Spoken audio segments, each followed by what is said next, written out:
Tonight, Troy's students get ready for this year's big election. Plus, Domestic Violence Awareness Month began today. Stay tuned, Troy. TrojanVision Nightly News starts now.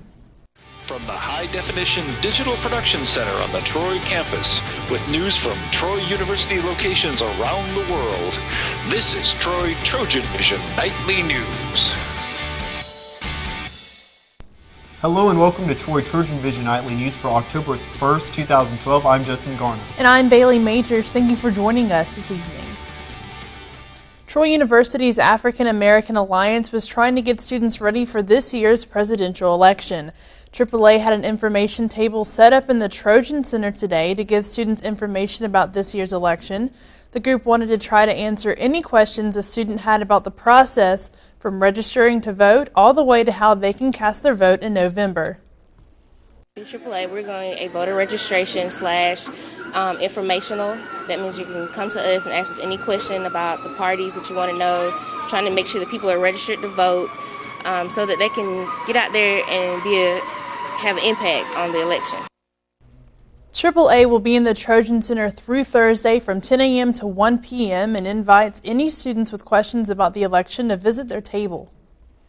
A Troy University sorority is trying to raise awareness about child abuse this week. Kappa Delta had a table set up at the Trojan Center today, handing out blue ribbons to students as a way to promote child abuse awareness. The students were asked to place the ribbons on a banner for everyone to see. Sorority members hope this small gesture would be a way to get students talking about child abuse.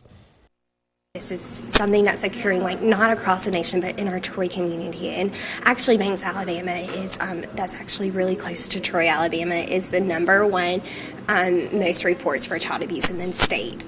And people don't know that, and that's one thing that we're trying to really get out there, that this is happening, this is real, and we all can take a stand to help this.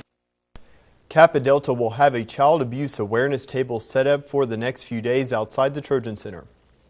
And promoting child abuse awareness isn't the only thing Kappa Delta is doing to help young ones.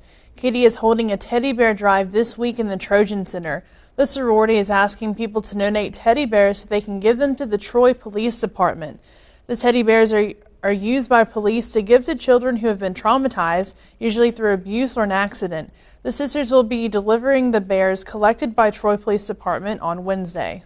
What we're going to do is we're going to walk from the Kappa Delta house holding these teddy bears to the police department, and we're going to give all the teddy bears to the police officers, because when a police officer picks up a child from an abusive situation or maybe even a car accident, they keep teddy bears in their car, and so that way the police officers have plenty of teddy bears that they can keep with them in case they have to pick up a child from an abusive home or situation. If you are interested in donating a bear, you can drop it off at their table in the Trojan Center between 10 and 2 through Wednesday. Today, the members of Alpha Kappa Alpha sorority gave Troy students a dance presentation to kick off the beginning of AKA Week. All this week, the members of the sorority will be raising awareness about different service organizations and giving back to the community. Some of the projects include a clothing drive, raising funds for breast cancer, and helping students to register to vote. The organization also has some fun activities in store for Troy students. Tuesday night, we're going to play Manhunt, just for fun, just something to come out and do. Wednesday night we have a political forum, and on Thursday we're going to have a flag football game with some other sororities. Tonight, AKA sorority will be partnering with Alpha Phi Alpha fraternity for a cookout at 7 p.m. outside of the Trojan Center.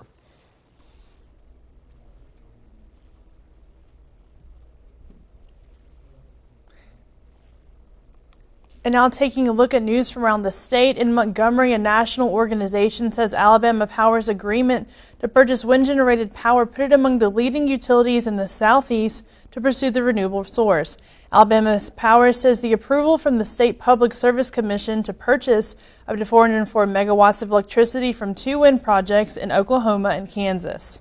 And in Orrville, authorities are investigating a one-vehicle crash that claimed the lives of 2 men. Alabama state troopers say the accident happened around 11 p.m. Sunday on Alabama Highway Road 22, 3 miles east of Oroville. Authorities say a 2002 Chevrolet Avalanche left the road and struck a tree. Killed in the wreck were 35-year-old driver Curtis Hall and his passenger 57-year-old Rootsville Spencer Jr. Both men are from Alberta.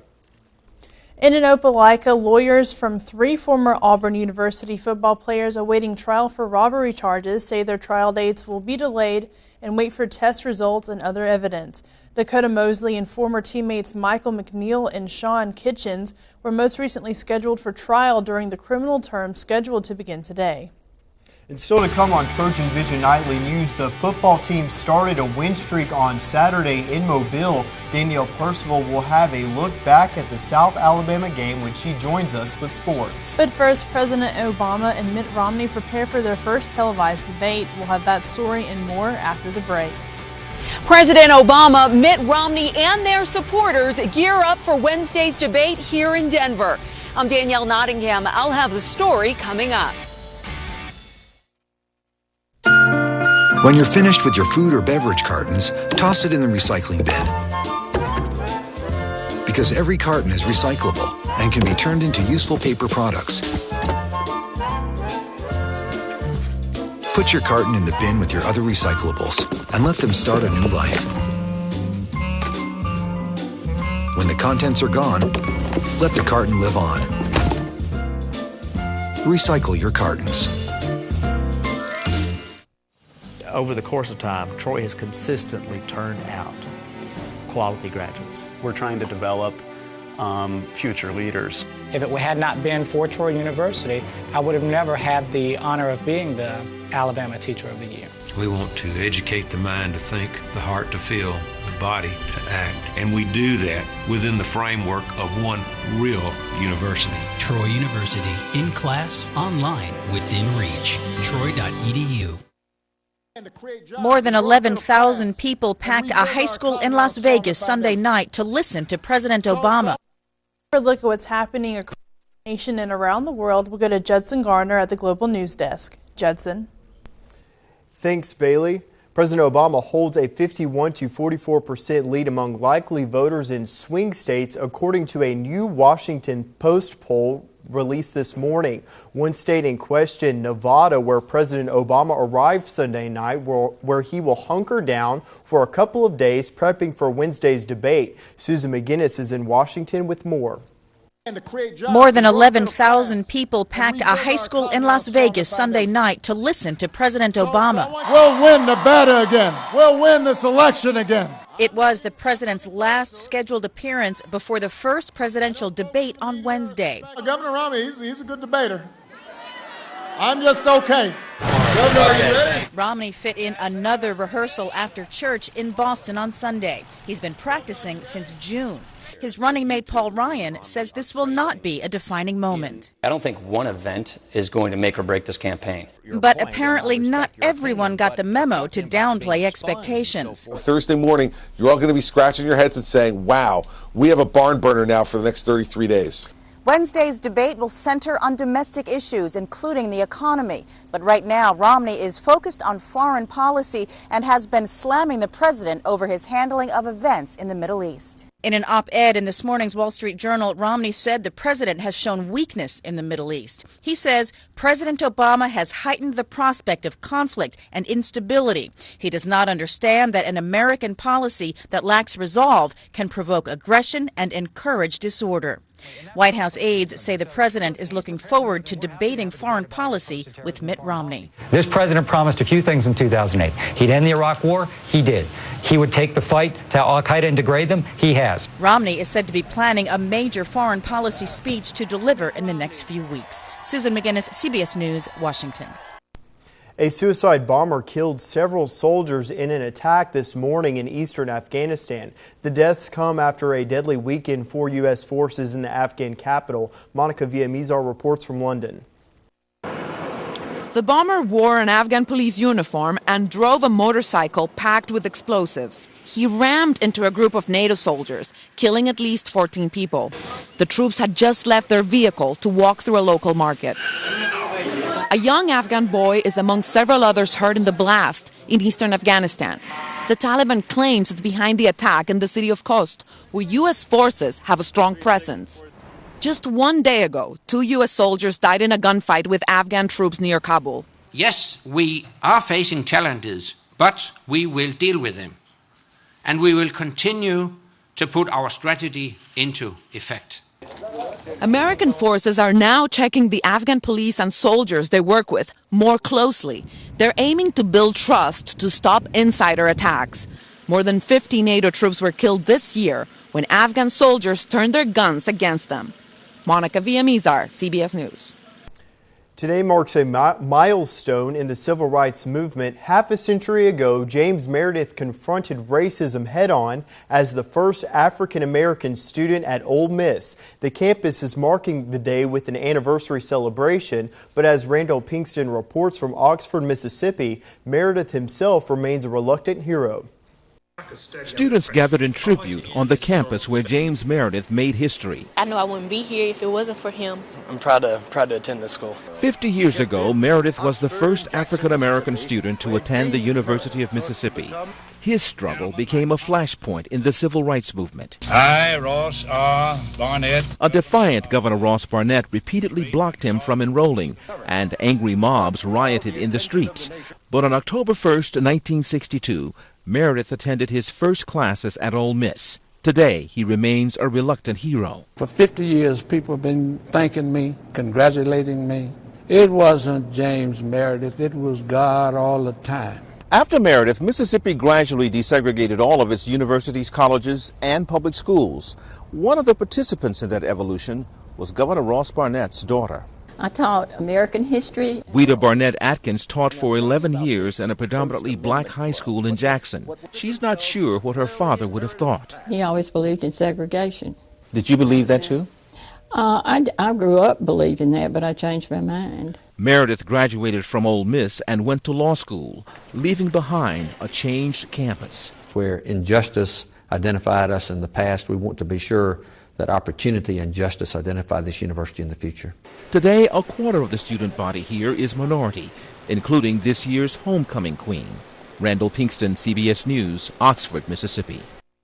And that'll wrap things up from the Global News Desk. To see more stories from across the country and around the world, you can tune in to Trojan Vision Global News right after the nightly news. Now back to you, Bailey. Thanks, Judson. And now Danielle Percival joins us for a look at sports. So, Danielle, action-packed weekend for Trojan Athletics. We had 3 teams in action playing conference games, and overall we had a pretty successful weekend. That's right, Bailey. Exactly what you want to hear if you're a Trojan fan. It was very successful for the Trojans. Of course, the football team on the road taking on South Alabama, and not just a conference game, but also an in-state rival. Right. So let's take a look at the game. All right.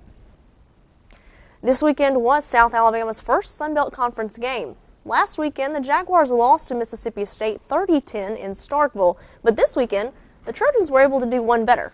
1 point better, that is. For the second week in a row, it was the defense that led the Trojans to victory, winning 31-10 over South Alabama. The Trojans have now won 2 straight in conference, but still have improvements to make. You know, we played hard and we did some good things. We did some bad things. We're still turning it over too much. The only thing uglier than the weather on Saturday was the number of turnovers. There were a combined 9 turnovers in the game, 5 of those on the Trojans, including 3 interceptions thrown by quarterback Corey Robinson. We're giving up too many turnovers. I mean, that's an old story. You know, new chapter, but an old story. And Corey threw one up to which he's got to do something else with it. You know, we're gonna find something else for him to do with that ball because that'll wind up getting us beat. A flash decision like that.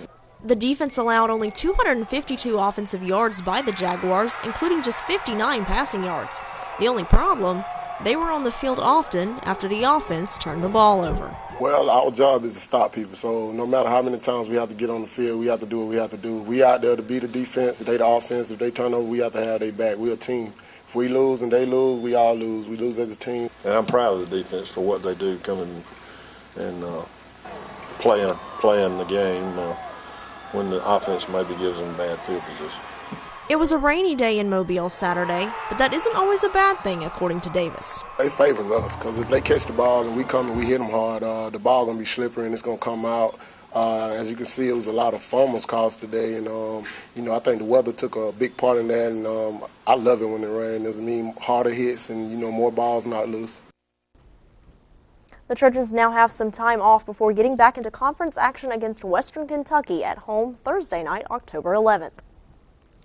Off to a hot start this year, the Trojan volleyball team was able to defeat FIU in 4 sets, their first ever win against the Golden Panthers, to move to 11-7 on the year. But as Justin McNelly shows us, when Saturday rolled around, the Trojans were in for a tougher test. Entering Saturday's matchup with FAU, the Trojans had done the unthinkable by knocking off Middle Tennessee State and Florida International in their last 2 games, their first ever wins over these 2 schools. And the Trojans were able to keep the momentum rolling as they defeated the Owls in straight sets to pick up their 3rd straight win. We hit for a really high percentage that game. We only had 1 hitting error, which that really helped us kind of expand the lead and get hold of game 1. The Trojans dominated the majority of the first set, winning it 25-16. But the Owls came alive in the second set and tied the Trojans 14 times until Devin Von Pingel's service scored 3 straight points for the Trojans to take the second set 25-22. Kirkpatrick had told his team earlier to expect a tough match. We told them at the beginning of the match to expect a 5-game match, to expect the games to be really, really tight. And games 2 and 3 were, 22 and 22, 23-22 in both of those games. I think our focus and our mental toughness is starting to come through a little bit, so it was good to see that. Much like the second set, the third set saw a late Trojan rally to give the Trojans not only the set, but the match 25-22. Kayla Pickard led the way with 17 kills, and freshman Blair Winston added an additional 14 kills. Von Pingel and Brianna Collardy each led the way defensively with 4 blocks apiece. The Trojans are on a roll during this win streak by only dropping 1 game.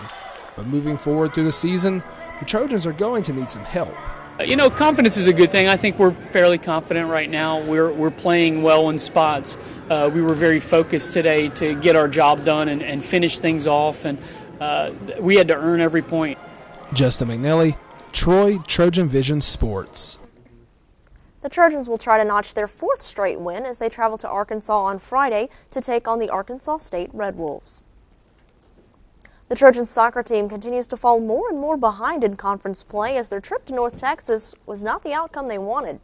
The Trojans fell to the Mean Green 5-1 in a game that got out of control pretty early. North Texas was able to net 2 goals before the 10-minute mark, and it only got worse from there. The Trojans' Chelsea Williams was able to score the only goal for the Trojans in the 18th minute for her team, leading 5th goal, but the Mean Green answered back before the half, scoring another goal with 10 minutes remaining. North Texas then added 2 more goals in the second half to down the Trojans and hand them their 5th straight loss. The Trojans are now 0-3 in conference play for the first time since joining the Sun Belt back in 2005. They look to turn things around this Friday at home against Arkansas State, with that game starting at 3 p.m. The Trojan men's tennis team had a good weekend at the Southern Miss Invitational in Hattiesburg, Mississippi over the weekend. The Trojans opened play on Friday, splitting the singles matches against UAB and Lamar and defeating South Alabama in doubles 3-0. Troy started Saturday by winning 2 of 3 matches against New Orleans before competition was halted due to rain. The Trojans are back in action in 2 weeks on October 12th when they travel to the Samford Fall Invitational. So Bailey Judson mentioned it before in the toss. It was a very successful weekend for Trojan athletics. Football team able to pick up their 2nd straight road win. They're 3-0 on the road this season and coming back home, but they do get a bye week, so maybe a little bit of time to get some injured players back and get the bumps and bruises healed up, and so hopefully be able to continue that win streak and maybe get a win at home this time. Absolutely, and congratulations to them again, and also to the volleyball team. That's right, great streak for them as well. Absolutely. All right, thanks, Dan. Thank you. Coming up on Troy TrojanVision Nightly News, we'll learn about how you can break a sweat for a good cause. But first, we saw scattered showers this weekend and today. Will we need to keep an umbrella on hand? Brittany? The umbrellas will not be staying around for long. Stay tuned for your local weather up right after the break. We all share a common journey. We wanted to serve our country, stand for something bigger than ourselves, and protect the things we love. Although we were ready to face any mission, help those in need, and make a difference, for some of us, coming home was more of a challenge than we expected.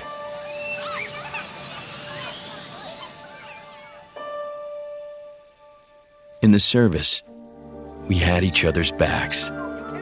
But as veterans, it can sometimes feel like we're all alone, even when surrounded by our loved ones.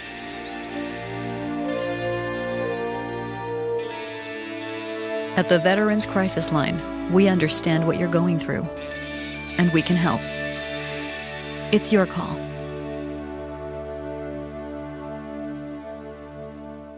From the high-definition digital production studios of Troy University, you're watching the award-winning TrojanVision Nightly News. And now Brittany Drawdy joins us for a look at weather. So, Brittany, after a very clear and perfect weather-wise week last week, this Monday morning we start off with a heavy rain. Yeah, definitely brought in a gloomy day, and hopefully as the rain lifts, so will people's moods. Yeah. So as we go to look right now, we can definitely tell it's just overcast and pretty rainy right now, but as we go into the week, it should brighten up. But our current conditions right now, skies are staying overcast, temperature at 80 degrees, dew point at 73, humidity at 80%, barometer at 29.59 and falling, and the winds coming from the south about 7 miles per hour. Today's stats, we can see the high was 81, a low of 59. We saw almost 2 inches of rain, sunrise at 6:38 a.m. and a sunset at 6:28 p.m. Around the state, Mobile, 74 degrees. Huntsville seen a little bit of showers at 74 degrees.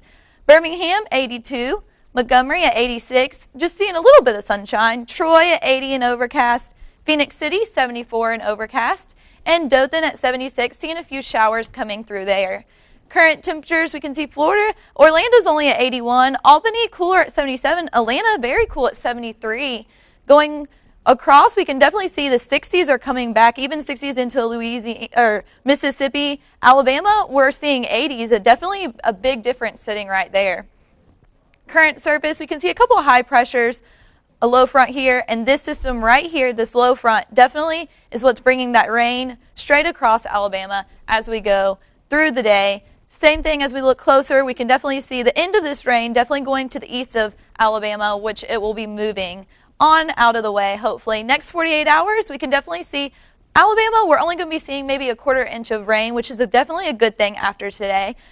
Georgia going to about a 1/2 inch, and Florida, same thing. Thunderstorm forecast, we're still in it as for right now for tonight, which should be our last thunderstorms as it comes through, should be clearing out to make for a very pretty week.